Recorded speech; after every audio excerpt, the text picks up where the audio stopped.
Side effects may be vomiting, diarrhea, death, and yes, you may not go to heaven. But if you're feeling, it's just like, oh my gosh. I'm not trying to have dinner with Mahalia Jackson. I'm good, Oh, don't forget, like, subscribe, and comment below. Ooh, and ring that bell. You can ring. Oh, that's suggestive. But you know the song. You can't, but anyway. I couldn't go to church without a slip back in the day. Do you know now you can't find a slip? You cannot find slips. That's how I know we living in these last days, because people don't even want slips anymore. They don't even want them. Hit it. This is where I need one of those things like Jackie Ina. Jackie. Because I just feel like something has to happen right here. It's probably dun, dun.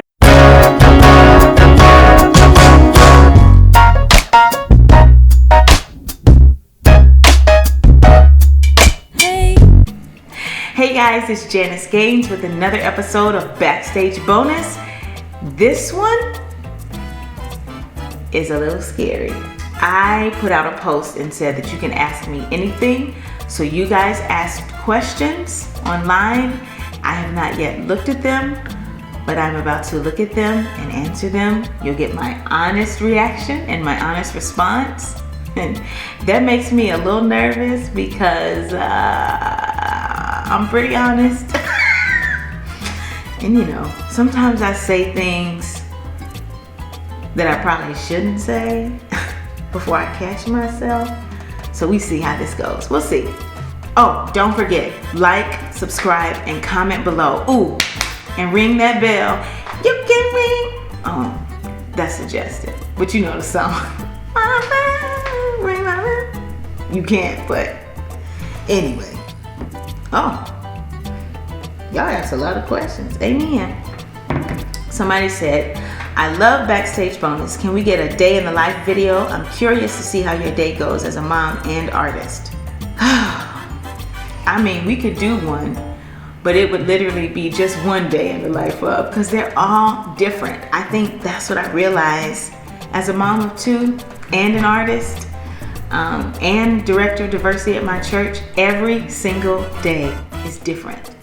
But we might be able to do something like that. I don't know, what you think? Sure. Any style recommendations? Your looks, hair, makeup, clothes are always on point. That's real funny. Because my recommendation would be that you go look at Adrienne Nicole on Instagram, because she puts it all together. If you've noticed the glow up, it's because I finally started listening to Adrienne. So I'm going to be honest about that and realize that I look back on some of my pictures and I'm like, she was right the whole time. That wig was dead way before I accepted it. Just little things like that. Plus, I wrote Algernon on Instagram. His handle is Sir Algernon. Just makes the best looks possible. I mean, he's killing the game. Before everybody knew he was killing the game, he was killing the game over here for your girl, okay? Because we've been friends for a good minute. We love Algernon. Like, Algernon is family in our house. So that would be my other recommendation. Like, hire Algernon. So style recommendations, trust the people around you who do it better than you. Yep. Okay. Gaby is hilarious. I love watching his videos. What are some of the funniest things he said, done? Does Benjamin seem to have a similar personality? Oh, that's a good question. Gaby is hilarious. Gaby has a sense of humor where he has good comedic timing. So he kind of knows what to say and when. Like one day his dad was scolding him and he had asked him to do something several times in a row, and somebody was not listening and obeying, as we say in our house. And so finally EJ said, Gabe, I've asked you to do that 3 times already. Gaby said 5 with an attitude. And on one hand, as a black mama, you want to be like, what? But on the other hand, you just want to laugh, because it's like, you know what? I don't want to crush it. I just want to squash it a little bit. We'll see. But he is quite hilarious. Does Benjamin seem to have a similar personality? Benjamin is alike in a lot of ways, but also very different. Benj is chill, but very vocal. He's social, but he's Gaby was never really social. He's always been a ham, but Benji is actually social and he likes to talk. So he'll actually give you the smiles in public. Gaby is funny, but you say hey to him when you see him, he's gonna be like, who are you? And don't be mad. But Benj, he'll give you a good hello. If you could have dinner with anyone dead or alive, who would it be? You always feel pressure when you hear this to answer the question based on someone who's dead. I'm gonna say I enjoy my family and my friends and I like having dinner with them. It's such a weird answer, but I'm good. I'm good with my family and my friends. They're pretty awesome. I listen to Face to Face Live every day. Any new music coming? Yes, is the answer to your question. Now when? Keep you posted. But yes, there's new music coming. I'm glad you like Face to Face Live though. Truly from my heart. And thank you for listening every day. That really, really blesses me. Y'all have no idea how blessed I am that you're streaming Face to Face. It's streaming more than anything else I've done. And that just blesses my socks off because, that was a song, portion of a song, Benji's back there talking, portion of a song that God gave me. And I didn't know if I was going to release it, but after my friend went to heaven and then another friend went to heaven, I was just like, you know what? I'm feeling this way. Maybe somebody else is feeling this way too right now in life. And so we really just released it as an extension of what was blessing us at the time in my house. And so to see that it's blessing you too, it just rocks my world. So I'm so grateful for you guys streaming Face to Face Live. Keep listening. It's gospel truth in there, so I'm not shocked that it works because it's about Jesus. So there you go. Amen, Ben. Has there ever been a time you were discouraged or heartbroken in regards to your career? How did you overcome? Yes, you don't do this job without being discouraged or heartbroken along the way. It happens all the time. This is a job where you, for all intents and purposes, you are a product. People see you and what they are buying into is you. So when they decide that they don't want it, you have to deal with that feeling. Whether it's a person who decides they don't want it, an organization, a company, a group of people, an audience, every component of this job has the ability to make you feel rejection. And but over time you kind of get calloused to it.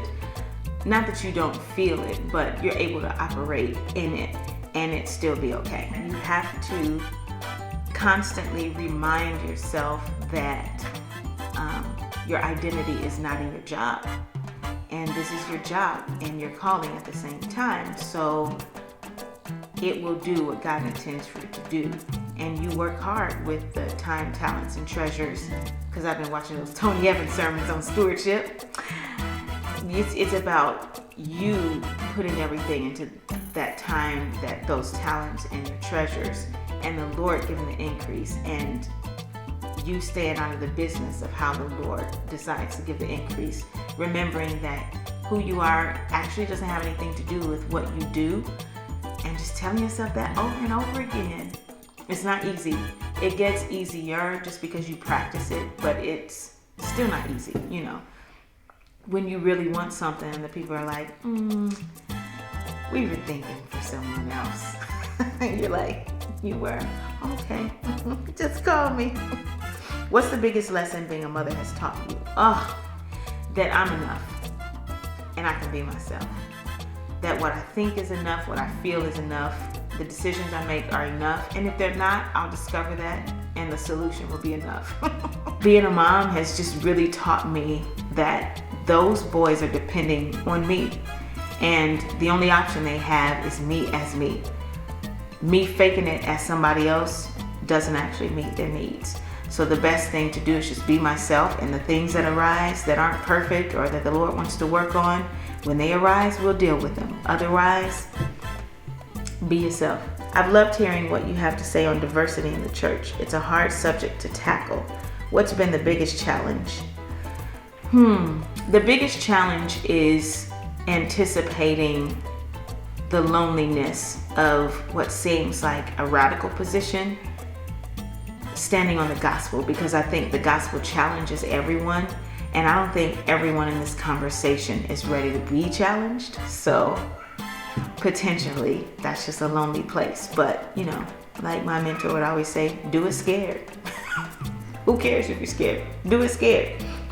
How have you handled the postpartum weeks while working and parenting a toddler?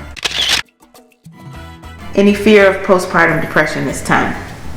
The honest answer is there wasn't fear of it, but I did, while pregnant, I just kind of started, I learned the signs of my anxiety.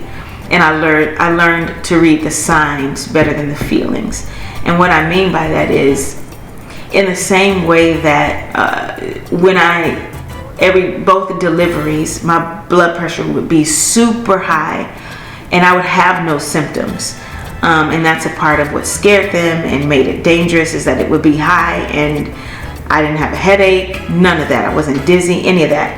And what I realized about myself, both physically and emotionally and psychologically, is that I may not feel the pain, but there are still signs that something is happening. And so what I've learned to do is read the signs and not how I feel, because what I feel would eventually catch up with the signs, but not before it's dangerous. And so I started to learn the signs of my anxiety, like becoming hypervigilant, needing everything to be perfect and the way I need it to be. Then I realized, my anxiety is building.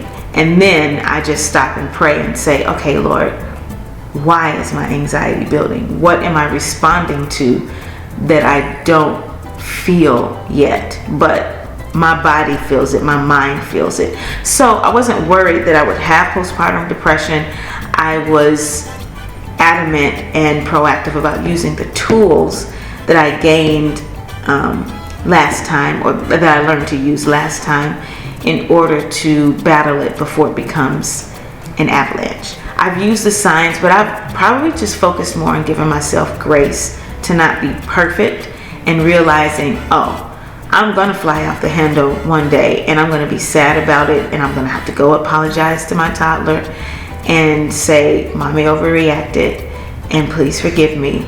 And just know that though that was gonna happen, there was no way I was gonna get 100% on that. And it's kind of like one time I did a concert, and I literally, on the first song, I stepped out on the stage and I had these big old statement earrings on, and one of them fell off. And I thought, well, there it is. Imperfection has arrived. And now that I can't attain perfection, now I'm just free. And so that's kind of what deciding that, hey, I'm going to do something wrong. It's going to happen. And I'm just going to have to apologize and ask for grace and give myself grace.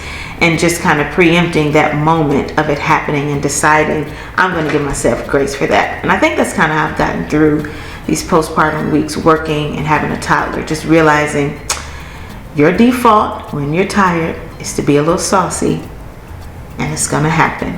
And then you're going to apologize. And eventually your hormones will balance out. And until then, ask for grace.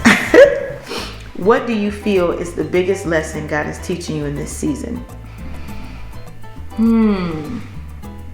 I would say to really and truly depend on Him.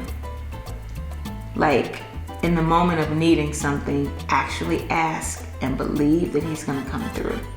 Depend on Him. Lean on Him for the things that I need. I would say that's the biggest lesson right now, because there's something about having so much to do and so many needs swirling around you, and you're the one expected to meet them. There's something to that scenario, realizing you definitely don't have enough, and you realize, right. I've never been my source. I actually have to rely on the Lord to be my source for everything.